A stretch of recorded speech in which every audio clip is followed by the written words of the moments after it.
Hi everybody, this is Dan Stolbarger. Welcome to this week's KFIR Middle East update. It's the week of February 5th. Make sure you access the PDF PowerPoint that accompanies this video presentation. There's always much more information in the PowerPoint PDF than we have time to go through with this short YouTube that we offer each week. We start with what we call our news bites. And, on the one hand, I don't want it to be the same old, but yet there are some subjects that are going to continue to come up week after week. And not ever wanting to be, quote, the little boy that cries wolf or the sky is falling, we still have an obligation to share what's going on in light of biblical prophecy. We need to understand our role of being watchmen on the walls. And when we see things in the distance, making sure that we don't just zip our lips, but we open our mouths. Being like the sons of Issachar, understanding the times and knowing, challenging, encouraging believers to know what to be doing, right? So let's take a look at this week. It's going to be filled with Iran. It's going to be filled with two-state solution. It's going to be filled with Damascus, etc. But President Biden has gone on record, and we know this, so no big startling news here, but he believes the only resolution to the problem in the Middle East is what we've all known as being referred to as the two-state solution. We'll get more into that, but let me just between us right now, it's an impossibility, all right? Second of all, reason for major concern. President Biden's two newest appointees to top intelligence positions gives us pause for concern. One's Jewish, although one is Jewish, the other is a Palestinian American, and both are decidedly, vocally anti-Israel. And so again, when we look at all the different appointees that Biden is putting into power positions, it's cause for concern. The IDF chief message to Biden, to the U.S., simply is this: if necessary, and I think it's going to be necessary. But he says, if necessary, Israel will have to act alone in regards to Iran's nuclear program.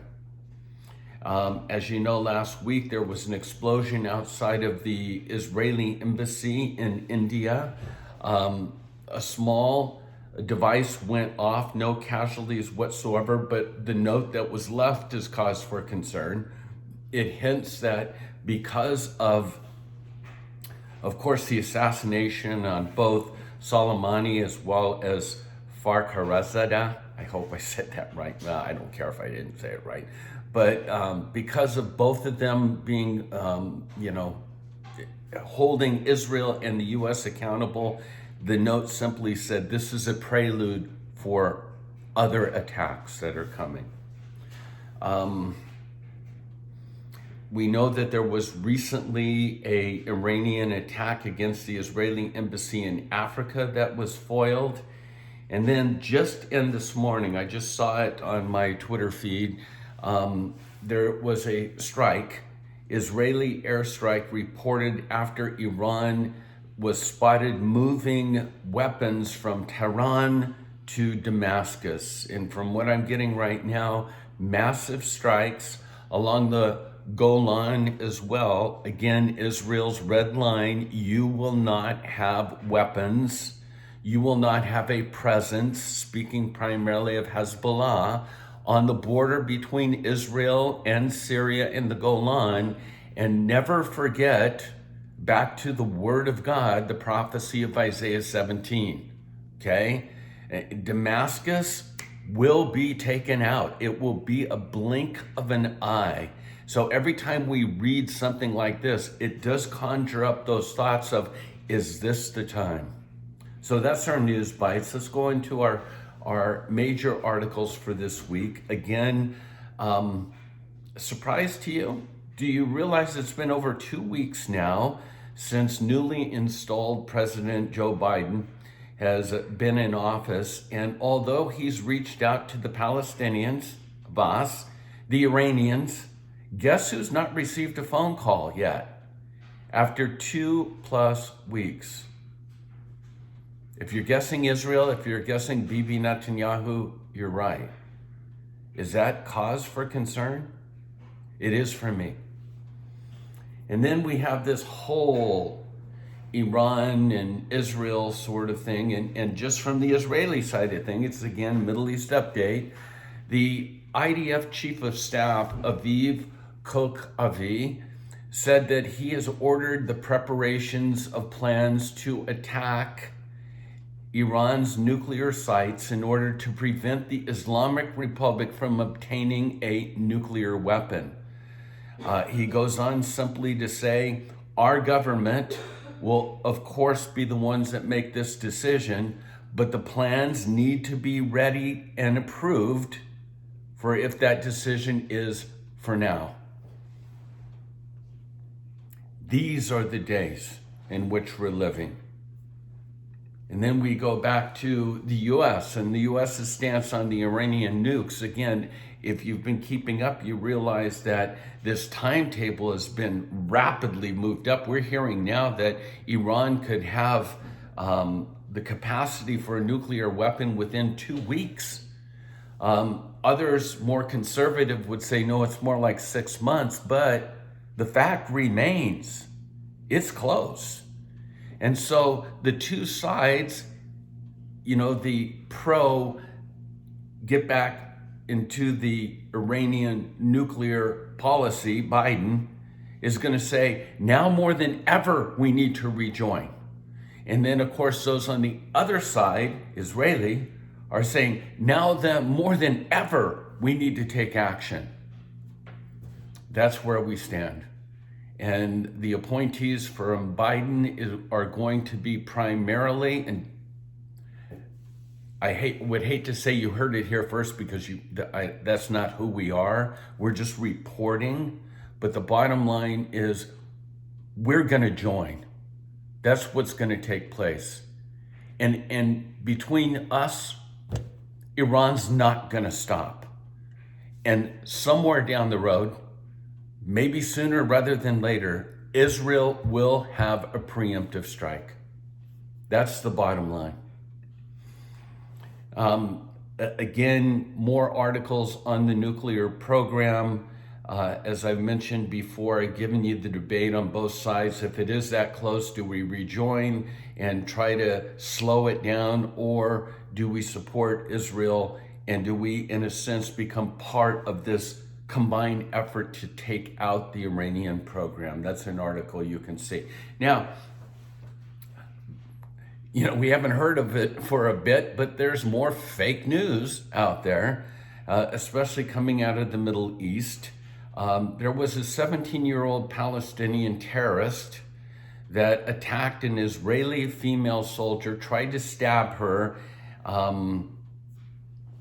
and as that was occurring, this terrorist was executed.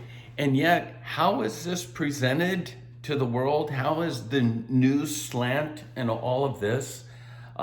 Here's what we read. Young Ayatollah Muhammad Riani, 17 years old, died as a martyr. He was trying to stab this soldier after being shot by the occupation soldiers at the injection near Haraz. In the entire article, the PA does never mention that this so-called martyr was actually a terrorist who was attempting to murder an Israeli soldier. And so once again, how does the world see this? We have a shaheed, we have a martyr, and the occupation. The big, bad, mean, evil Israelis took him out. That's news from the Palestinian side in the Middle East. And then we have Hamas. Rather than doing anything to secure COVID-19 vaccines for the 2 million plus Palestinians living under their rule in the Gaza. The Palestinian terror group Islamic Jihad, as well as Hamas, have done nothing. All that they're doing and continue to do is build tunnels and prepare for war against Israel, which always endangers the life of their civilians. Again, who's going to be blamed for the fact that the Palestinians don't have vaccines?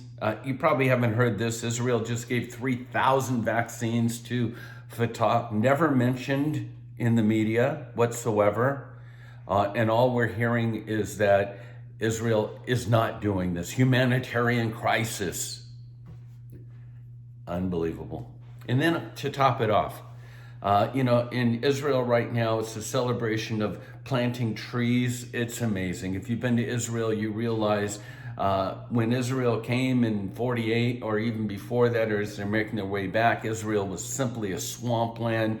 The Ottoman Empire basically said, we're going to tax on the basis of how many trees are in your land. So they cut them all down, and it was just swampland. Millions of trees over the past 70 years have been planted in Israel. And so each year there's a celebration, and the planting of a tree is a gift that people give to one another. And so at this particular time when trees are planted, what's the Hamas, what's the Palestinian Authority doing? They're launching a new project to honor all Palestinians who have died as so-called martyrs since 1917. The PA will eventually plant 35,000 olive trees throughout the Palestinian areas, with each tree named after, you got it, a martyr. Kill a Jew, plant a tree. That's what's going on at this particular time in Israel. Kill a Jew, plant a tree. And then last article, and again, let me state the obvious. There will be no normalization if and when the Biden administration manages to revive the so-called peace process between Israel and the Palestinians. It will have to take into consideration that the Arab campaign against normalization, any kind of normalization with Israel, remains as aggressive as ever. The anti-normalization campaigns are being waged by the Palestinians, which literally means this: any Palestinian leader or negotiator who is seen sitting with an Israeli will be condemned by the Palestinians and possibly other Arab nations as what? A traitor. So good luck with a two-state solution. Well, that's our report for this week. We're going to try to stay on top of these things, and I know each week it's maybe the same subject material, but again, it's our job. We're the watchmen on the walls. We need to see what's going on and not keep our mouths shut and proclaim it for all to hear. And action steps. What could they be? Right now, I'm urging you, pray for the peace of Jerusalem. Remember the promises that God gave to Abraham, the unconditional promises of God, the I wills. And remember, he says, I'll bless those that bless thee, and I'll curse those who curse thee. As believers, pray that Israeli eyes would be open, and take your stand this day to stand with Israel. God bless you, and shalom.